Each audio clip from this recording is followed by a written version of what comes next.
एक दिन तोर पहाड़ पर हजरत मूसा अलैहिस्सलाम अल्लाह से हम कलाम हो रहे थे और इस दौरान कौम बनी इसराइल हजरत हारून के पास थी।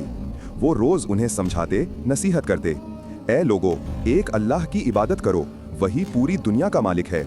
मगर मूसा काफी देर से वापस आए तो शैतान ने लोगों के दिलों में वसवसा डाला और सामरी ने एक सुनहरा बछड़ा बनाकर कहा, ये तुम्हारा खुदा है। कौम ने मान लिया, मगर हजरत हारून डटे रहे। उन्होंने फरियाद की, ऐ मेरी कौम, तुम सिर्फ एक ही रब के बंदे हो।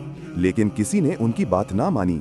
जब हजरत मूसा अलैहिस्सलाम वापस आए और देखा कि लोग सुनहरे बछड़े की पूजा कर रहे हैं तो वो बहुत गुस्से और गम में आ गए।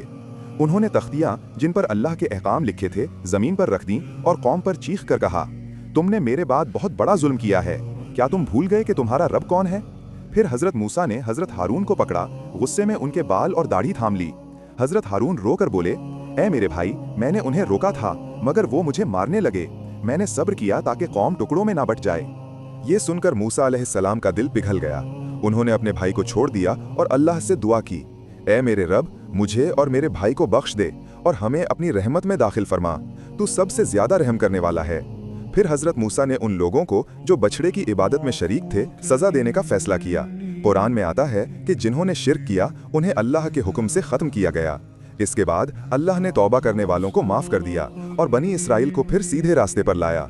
अल्लाह की नेमतों के बाद शिर्क सबसे बड़ा जुल्म है, मगर जो सच्चे दिल से तौबा करे अल्लाह हमेशा माफ कर देता है। अगर इस वीडियो से आपके ईमान में इजाफा हुआ हो तो लाइक करें, फॉलो करें और मजीद इस्लामी कहानियों के लिए हमारा साथ दें।